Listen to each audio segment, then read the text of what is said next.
Well, it appears the internet has decided that being on is not a good idea. Even though it's like 11 o'clock in the morning and I don't know.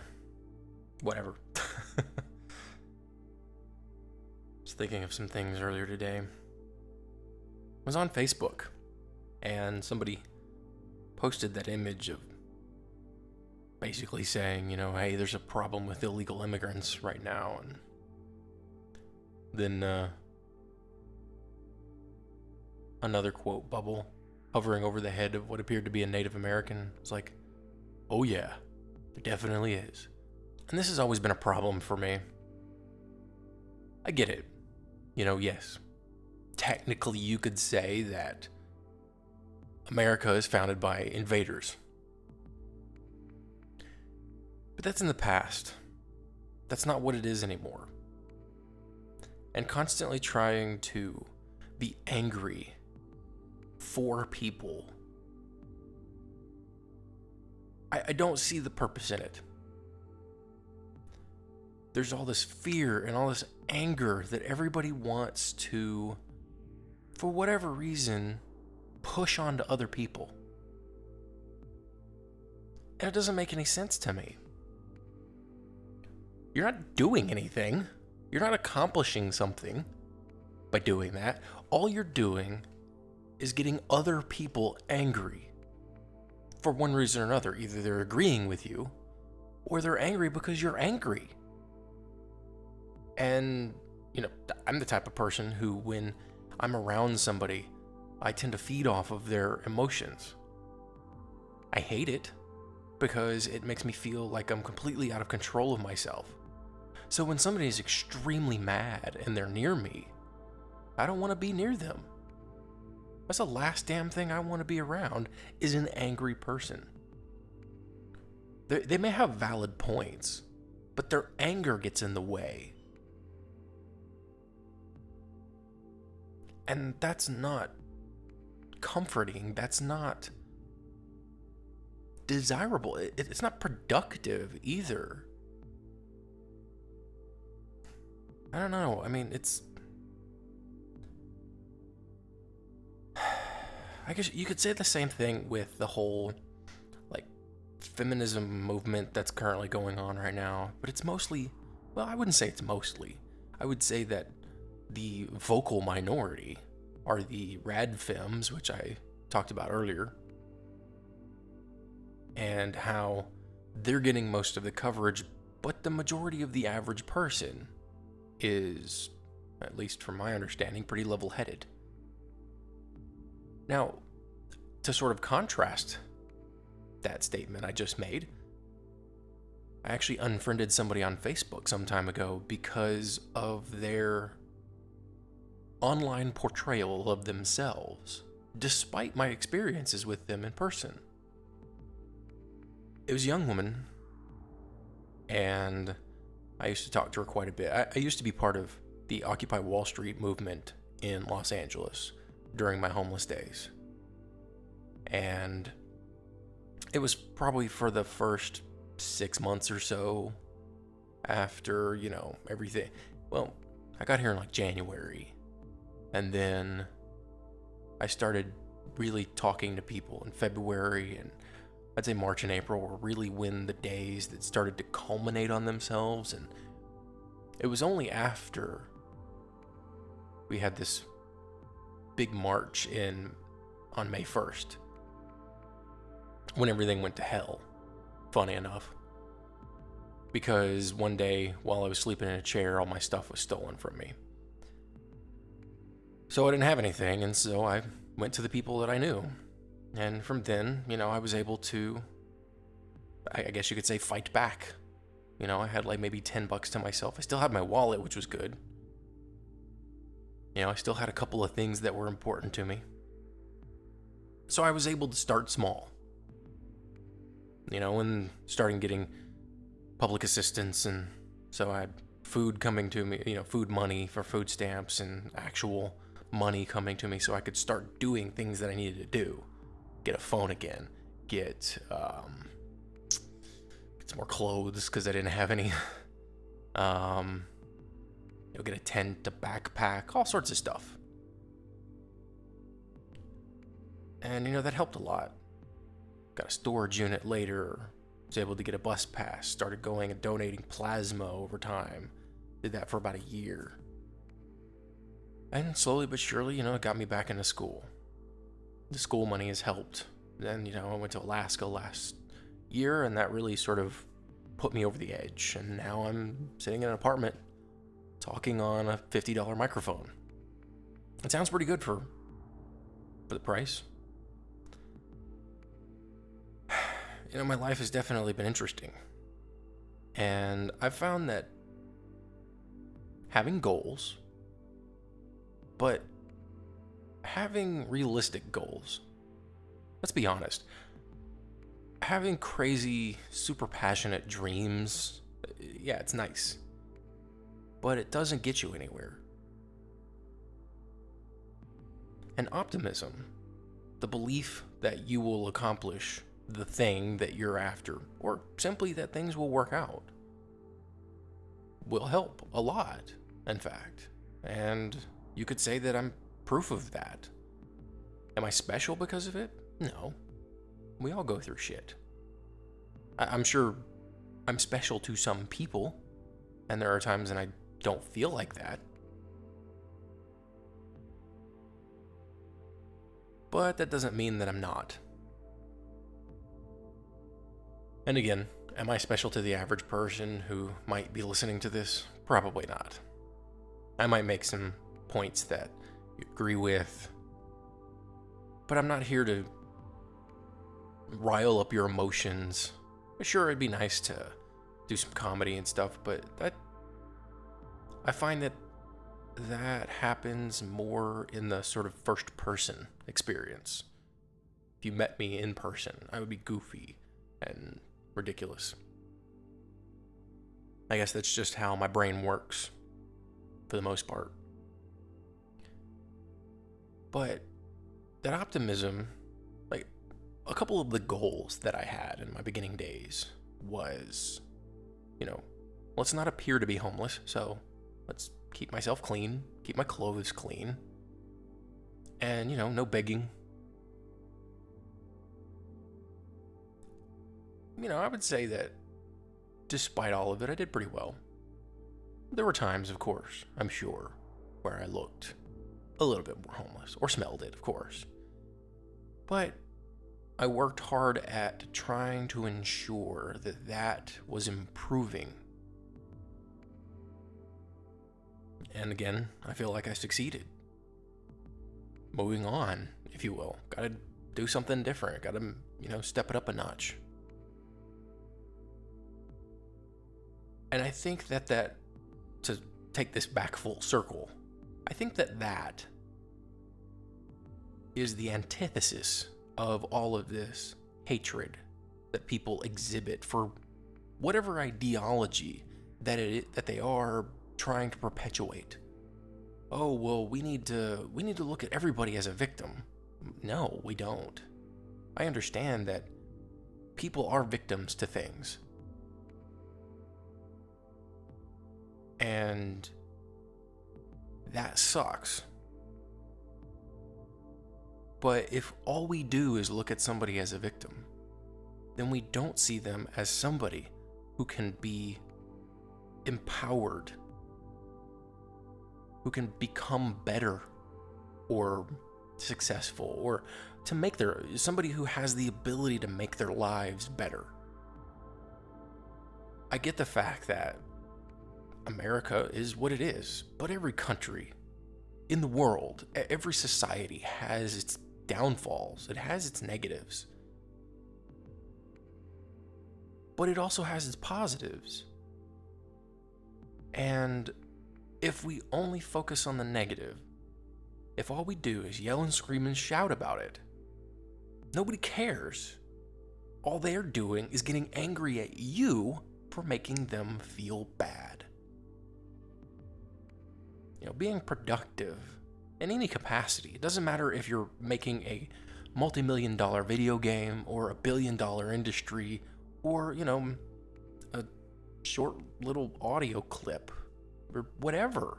If you're, making your kids smile, being productive is what benefits everyone. It benefits yourself and it benefits those around you.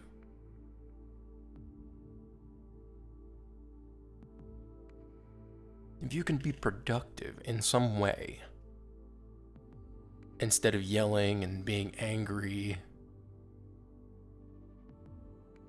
then you do yourself and everybody else a favor. So maintaining optimism is going to be more productive. It's going to be more beneficial to you and to everybody else. It's not going to be destructive. It's not going to make people rise to anger. It's going to benefit. I guess I'm just repeating myself at this point, but hell, let's look at Memorial Day yesterday. There were a lot of people in this world who don't care about the military or any celebration they're in. Personally, I don't. So I guess I fall in line with that. I used to think that it was noble to be a part of the military, but over time I've come to realize that it's just another job. And that's the thing. It's not about, and when it comes to me and my opinion of it, it's not about trying to turn it into, I'm not trying to vilify it. I want, if anything, to boil it down to what it is basically. It's a job. I used to be of the mindset that if you were against patriotism, well, you were non-patriotic. I think that's probably because we in America have quite a bit of, I guess you could say, indoctrination, although I'm not really sure it's as sinister as people like to make it out to be. I think it's just because it's been happening. It's the status quo.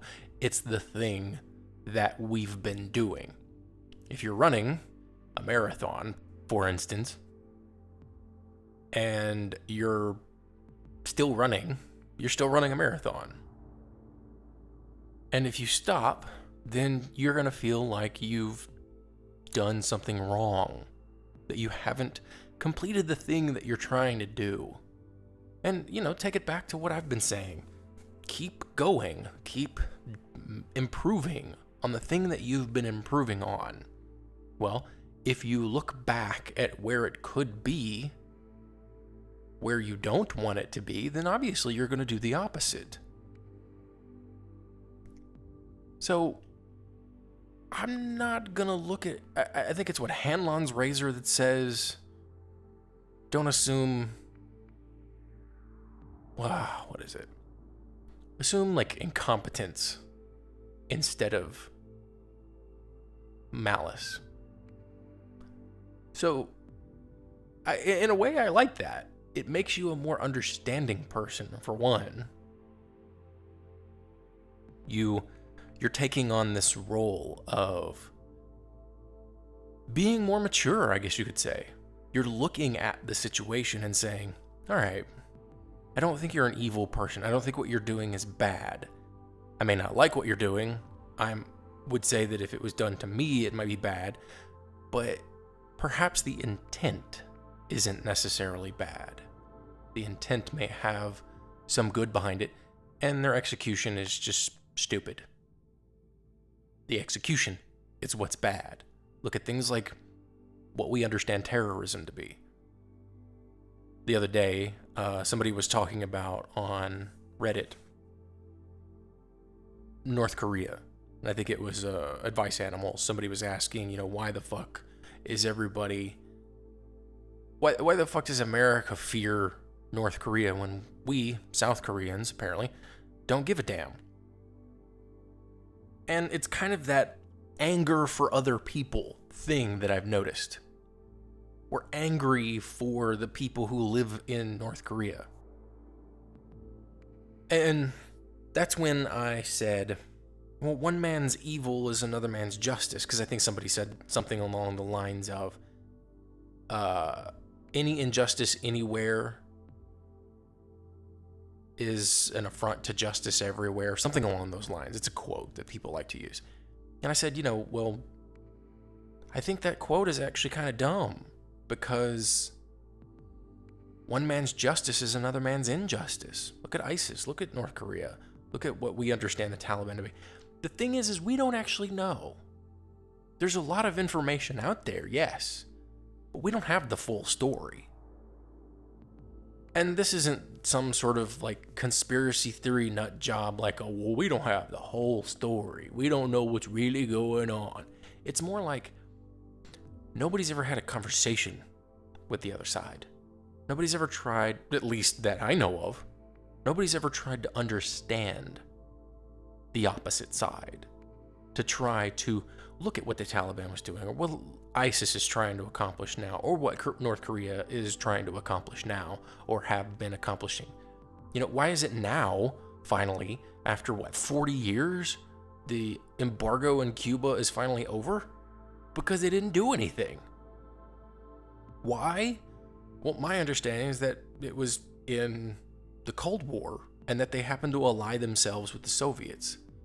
So it's like, all right, well, you're siding with somebody else, so fuck you for 40 years to an entire country. And so now maybe it's a cool idea to go there to check out what history looked like if that's what you're into. I'm not exactly a history buff, but it does fascinate me just to see. I don't care about the history behind it. I'm not going to go there and have a tour and try to learn every inkling about the historical components of this, that, or the other. I'm not going to go to the Colosseum, or I'm not going to go to Athens or whatever and learn about the history. I'm going to go there to experience it as it is. If I feel like getting history, I'll ask for it. But you see what it is. Yes, there's a silver lining, I guess you could say, with regards to Cuba. But why do we feel the need to constantly be angry? I did it before and I still don't even remember. I used to be the person who said, well, if you're a rapist, you deserve to go be put out into a small hut, like an outhouse. And then you're stripped naked. You have your penis nailed to a wooden stump inside this little outhouse shack. The door's closed on you, it's locked, whatever, maybe it's not locked. And then they just light the place on fire. So you either burn in the fire or you cut your dick off and then try to leave. And then, the idea was once you're actually out, then they shoot you in the knees. Now, I'm not of that mentality anymore. Because first of all, not all rapists are men.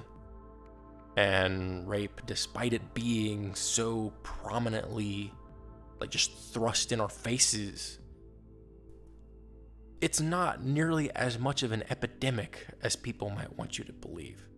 Especially those, there's this video out there that says, it's I don't know if she's an Indian girl or whatever, it's when he looked at me it looked at my sister this certain way, I was raped, and fuck you.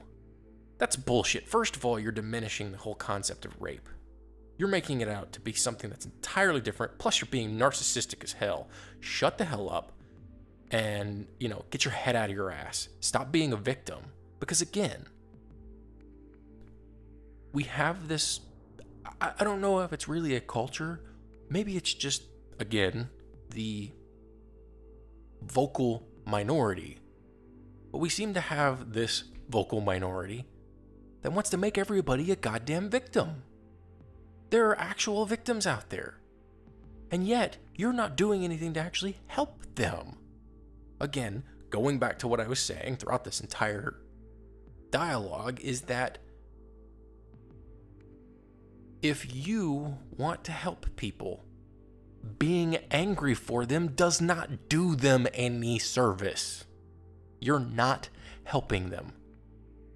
And in a lot of cases, you're diminishing the problems that they have. I want to stress that your anger is not invalid, that you have a right to be angry as a person, because that is a natural human inclination. But instead of perpetuating your anger through angry words towards other people or whatever, understand why you're angry and then make the decision to change that. Now, maybe you feel helpless, and that's understandable too. Again, to use my own example, my own self, my experiences. When I was younger, especially during that time of the whole, hey, let's burn rapists and blah, blah, blah. That was during a tumultuous time in my life. I was dealing with depression. I felt like the world owed me something. And there are times where I still feel that way, because I never felt like I was worthwhile. Or rather, I never felt like I could do anything. Depression is a hell of a drug. And it will skew the way you see the world. And that's how I saw the world. I saw myself as, I need somebody to see my value. I need somebody to help me. But I didn't know how to ask for it. Because when you're depressed, you don't care. Everything is as flat, neutral, non-stimulus as possible. But occasionally you get a burst of emotion and it makes you feel human again. Even if it's not a good emotion to express. I've come to find, through my own trials and tribulations, that producing, being productive in some way, again, it doesn't have to be the way you think it is. I grew up with this idea that to be productive, it's all about business. And I don't like business. I can't stand business. I don't have good business acumen. I suck at marketing myself.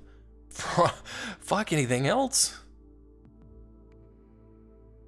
So you have to find out where you align yourself. It takes being aware of your instincts. And it's hard. It's still hard for me right now. But it's about moving forward. Like I said earlier. And staying there, standing on the streets, yelling at everybody, it doesn't accomplish anything. When you live in a world where you're constantly afraid of everything, you're never going to be confident enough in yourself to accomplish anything. And again, if you feel helpless, that totally makes sense. If that's why you're there, that makes sense. And sometimes, yes, it requires external intervention to get what you need. So maybe I'm just barking up the wrong tree.